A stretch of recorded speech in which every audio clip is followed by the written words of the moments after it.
안녕하세요. 세상을 바꾸는 작지만 강한 흐름 채널 M&L의 밸류 크리에이터 김장길입니다. 뜬금 인포 시간입니다. 2024년도 사업 자금을 조달을 위한 예비 창업 패키지를 집중적으로 분석해 보고자 합니다. 예비 창업자분들한테는 올 한 해 있는 모든 정부 지원 사업 중에서 가장 이제 좋은 사업이죠. 최대 1억 원, 평균 5천만 원의 창업 지원 자금을 여러분에게 특별한 조건 없이 사업자 등록만 하고 시제품만 만들면은 반환의 의무 없이 지원해주는 굉장히 좋은 사업입니다. 사실 이제 9일 남았더라고요. 오늘 제가 영상 찍는 날이 이제 월요일인데요. 사실 열흘도 안 남은 시점에 이 영상을 찍는 게 무슨 의미가 있을까 싶긴 하지만은 의외로 이제 주변에 돌아다니는 그런 많은 영상들을 보면은 이 지원 사업에 대해서 뭔가 좀 더 직접적으로 좀 그 내용을 전달해 주는 그런 내용들도 없고 또 많이 궁금해 하시는 분들이 있어요. 어떻게 보면 올해 예비 창업자이신 분들은 제 영상을 과거에는 못 보셨던 분들이라 매년 이렇게 좀 업데이트되는 내용을 말씀드리는 건 의미가 있을 거라고 생각을 합니다. 자, 그러면 바로 시작하도록 하겠습니다. 자, 예비 창업 패키지는 제가 조금 전에 시작 때 말씀을 드렸듯이 기본적으로 예비 창업자분들을 대상으로 해서 최대 1억 원, 평균 5천만 원의 사업화 자금을 지원해주는 좋은 사업입니다. 뭐 실제로 뭐 이제 뭐 창업 프로그램도 있고 멘토링도 있고 뭐 지원해준다고 하지만은 사실은 이런 부분들은 여러분에게 직접적으로 도움을 주기 위해서라기보다는 예비 창업자, 즉 사업을 한 번도 해본 적이 없다는 사실을 전제로 깔았을 때 그냥 무작정 돈만 지원을 하면은 과연 이제 제대로 사업을 할 수 있을까? 그러니까 좀 관리를 하자. 사실 그런 목적에서 어떤 교육 프로그램이나 멘토링 같은 게 있는 거고요. 뭐 이 부분이 실제로 여러분의 사업에 얼마나 도움이 될지는 사실은 저도 뭐라고 좀 말씀드리기 어려운 그런 부분들이 있죠. 기본적으로 사업 목적은 혁신적인 기술과 사업 모델을 보유한 예비 창업자의 성공 창업을 지원한다라고 되어 있는데요. 혁신적인 기술도 되게 중요하지만 실제로 사업 계획서를 쓰는 과정에서 제일 중요한 건 사업 모델이에요. 그리고 여기서 얘기하는 사업 모델이라고 하는 건 단순하게 그냥 돈을 버는 방식, 얼마나 뭐 돈을 버는 방식이 무엇이냐 이걸 보는 건 아니기 때문에 그 사업 자체에 조금 더 집중을 하셔야 될 필요는 있다고 생각됩니다. 협약 기간은 2024년 4월에 협약이 시작이 돼서 12월에 종료 예정으로 돼 있어서 총 8개월 정도 이내로 돼 있고요. 이번에 선정 규모는 930명 정도로 일반 분야 770명, 특화 분야 160명 내외로 잡혀 있습니다. 나쁘지 않아요. 작년 대비해서 그렇게 뭐 줄지도 않았고 전반적으로 괜찮은 상태라고 보시면 되겠습니다. 지원 자격은 사업 공고일이 1월 30일에 나왔어요. 그 1월 30일 기준으로 해서 그 신청하는 사람, 여러분 대표자 명의의 사업자 등록이나 법인 설립 등기가 절대 되어 있지 않은 사람, 이렇게 이제 기준이 되어 있고요. 부동산 임대업만을 영위하는 경우에, 즉 뭐냐면은 어떤 개인적인 뭐 부동산이 있거나 이런 게 있어서 그런 거를 하는 경우에 특정 조건을 충족하는 경우에 사업자 등록이 되어 있어도 봐준다. 지원 가능하도록 해준다라고 되어 있는데 그 조건을 보시면은 직원을 고용하지 않을 것, 그 다음에 직원을 고용하지 않을 것, 부동산 임대업만을 갖고 있을 것, 즉 뭔가 두세 개 정도 이제 다른 업종을 갖고 있으면 안 된다. 그 다음에 반드시 개인 사업자여야 된다. 법인은 불가하다. 그 다음에 협약 종료 2개월 이전까지 이종 업종으로 반드시 등록을 해야 되는데 법인 사업자로 창업이 가능해야 된다. 약간 이런 이제 조건들이 있어요. 좀 까탈스럽기 때문에 부동산 임대업을 하고 계시는 분들의 입장에서는 그래도 기회가 생겼다는 측면에서는 좋은 점이지만은 그게 그냥 무조건 다 이게 프리패스가 되는 건 아니다. 이렇게만 이제 알고 계시면 되겠습니다. 여기 나와 있듯이 부동산 임대업 외에 타 업종이 복수로 있는 경우에는 지원이 불가합니다.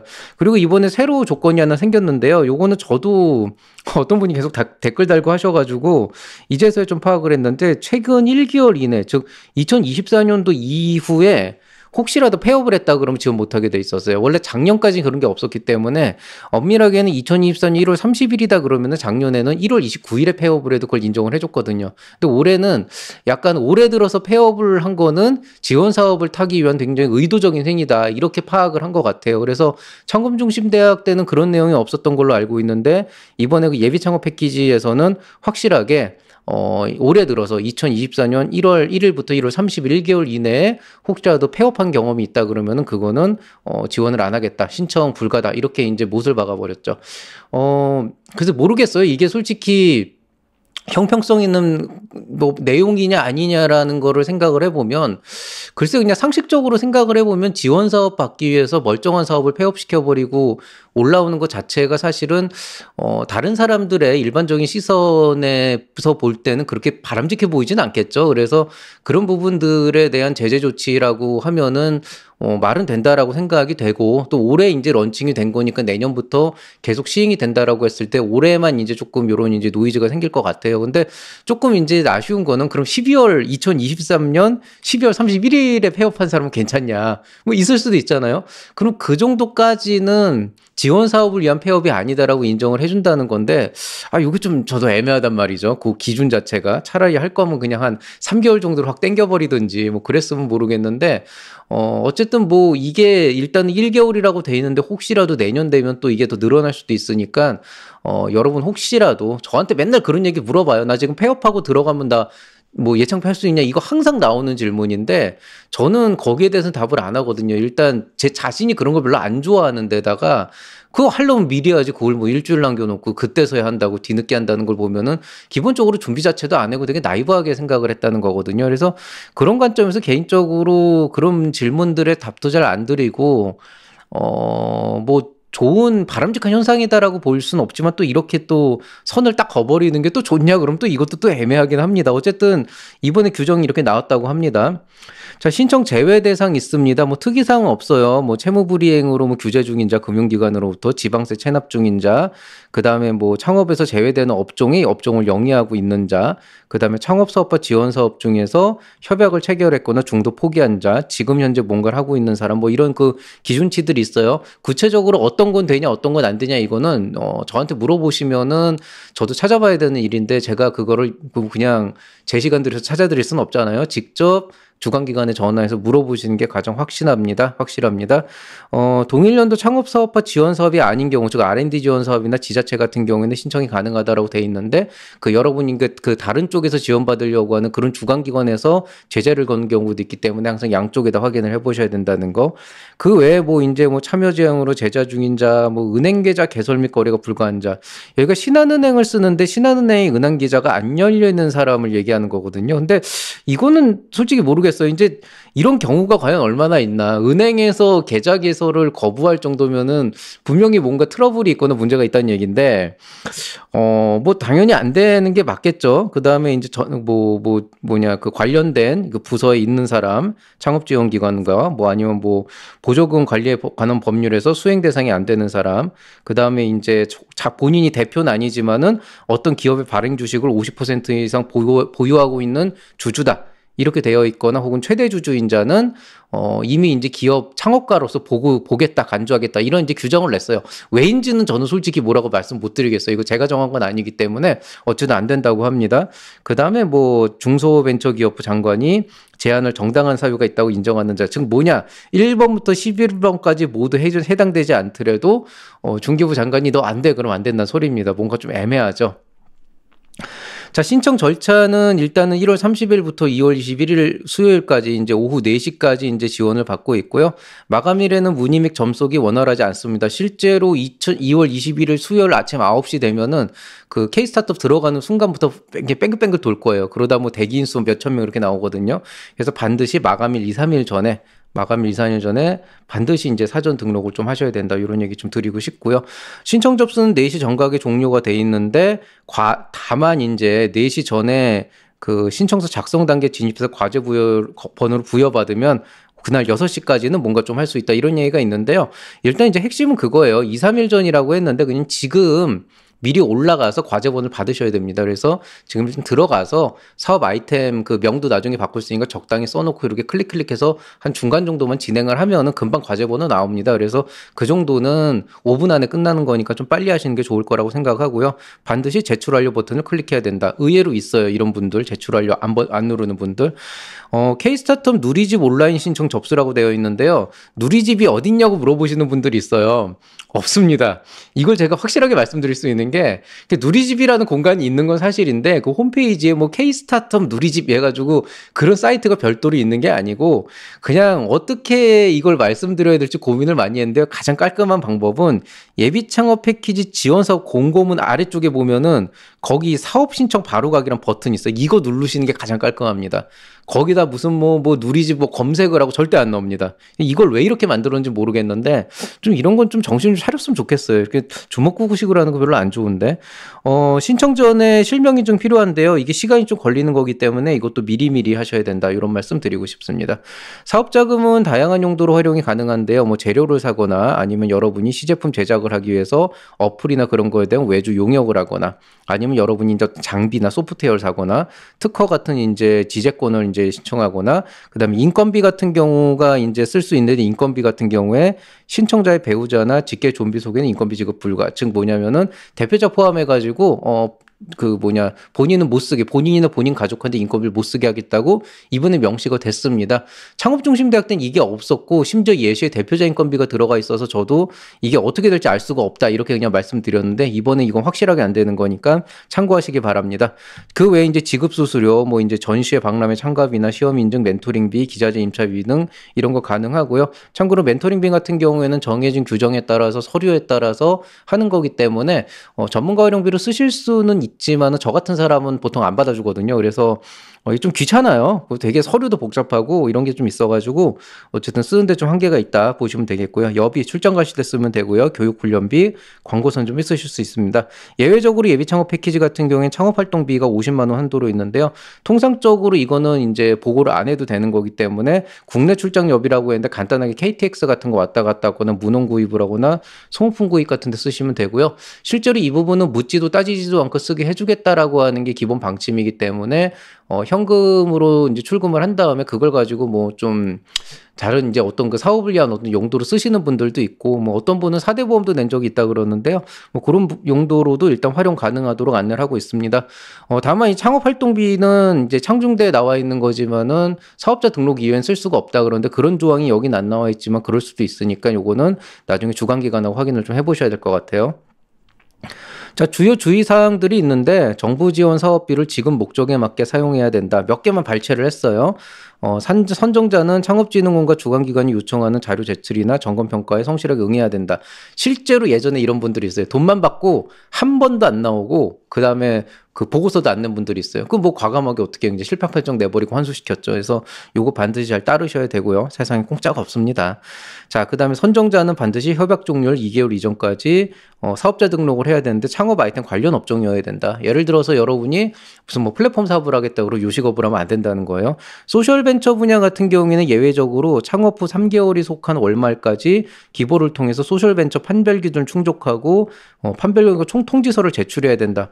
소셜벤처 쪽이 조금 까탈스러워요. 그래서 이런 것 때문에 실제로 일반 창업 분야로 내시는 분들이 있는데 아무래도 소셜벤처 분야 쪽은 그 어떤 그 경제적인 가치 창출이라는 측면에 있어서 사회적 가치가 좀 더 우선되는 부분들이 많다 보니까 어떤 매출 구조나 수익 구조 이렇게 좋지 않은 경우가 있거든요. 그래서 그런 관점을 본다 그러면 소셜벤처 카테고리 안에서 있는 게 좋은데 문제는 이 판별 기준이라고 하는 게 충족하기 어려운 건 아니지만은 어쨌든 굉장히 귀찮은 일인 것도 사실이기 때문에 이런 걸 좀 고민하시는 분들이 있습니다.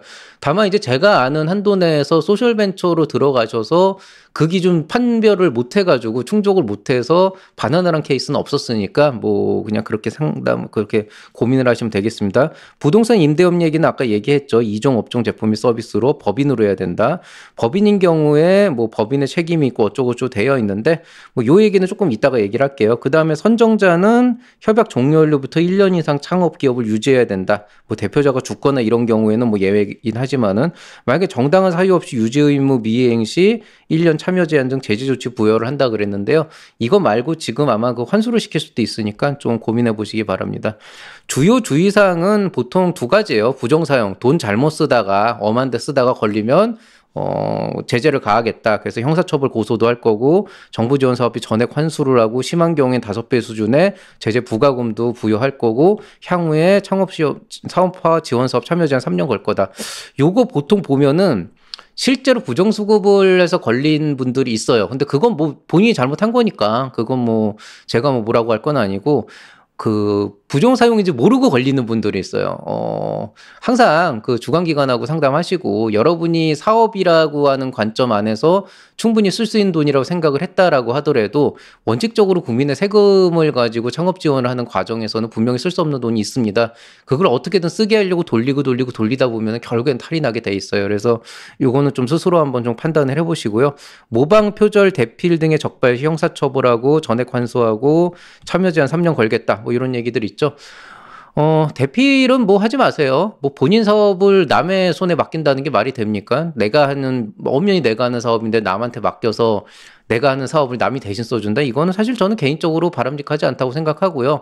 사업계획서라고 하는 게 아무리 좀 어떤 의미에서 쓸모없는 일이라고 생각하실 수도 있겠지만은 분명 그거를 쓰면서 정리하면서 좋아지는 부분들이 있습니다. 그래서 이런 부분들은 하지 마시고요. 모방 표절 같은 경우에는 조금 특이한 경우가 있는데 여러분 그 크몽이나 이런 데서 이제 그 예시들 많이 다운받으시잖아요. 그거 보고 참고해서 쓰시는 거 좋고 거기에 관련해서 표현 같은 거를 좀 이렇게 그 가져다가 쓰시는 건 좋은데 이제 그거를 그대로 갖다 놓고 단어만 바꾸시는 분들이 있어요. 이거 나중에 모방이나 표절이 걸립니다. 그래서 이게 여러분은 의도하지 않았다 그러더라도 그냥 남의 거 갖다가 그대로 조금만 수정해서 내는 건 분명히 모방이나 표절이 맞거든요. 그러니까 이거는 조금 관점 자체가 다르기 때문에 여러분이 뭐 크몽에서 구입을 하건 지인으로 받았던 그건 중요한 게 아니고 어쨌든 여러분 본인의 사업이면은 영역이 같다 그래도 분명히 다른 부분이 있기 때문에 좀 여러분의 그 핏을 좀 잘 살려주시면 좋을 것 같습니다. 요즘엔 다 그 소프트웨어로 돌려요. 소프트웨어로 돌리고 만약에 판별이 돼 있는 상태에서 내용 판정을 해봤을 때 이거는 단순히 그냥 그 어떤 표현만 조금 차용을 한 게 아니고 정말 똑같은 거에서 너무 비슷하다 그러면 그땐 분명히 제재 조치가 가해지니까 이런 것도 보시면 되겠습니다. 선정된 이유라고 안심하시면 안 됩니다. 지속적으로 트레이싱을 하다가 실제로 그 선정기관이 그 수업기간, 그 수행기간이 끝난 다음에도 혹시라도 신청 자격이나 이런 부분에서 부정사용이나 이런 게 나오면 뒤늦게 1년 뒤에라도 환수를 걸고 형사처벌을 합니다. 이거 실제로 제가 본 사례고 이런 사례들이 있으니까 좀 주의하시는 게 좋겠습니다. 자, 자주 묻는 질문. 지원받은 돈은 나중에 돌려줘야 되나요? 이게 매년 끊기지 않아요. 이제 공짜예요? 이렇게 이제 대놓고 물어보시는 분들이 있는데요. 공짜요라고 물어보시는 분들의 관점에서는 공짜가 맞겠죠. 어쨌든 돌려줄 필요는 없습니다. 뭐 제 기준에서는 사업에 공짜가 어딨냐 전 이렇게 반박을 하고 싶지만 제 도덕적 관점을 빼고 본다면 뭐 그분 입장에서 공짜가 맞아요. 요구사항, 그러니까 사업자 등록해야 된다는 거, 그 다음에 산출물만 제대로 이제 내시면은 그 돈 자체는 반환하지 않아도 됩니다.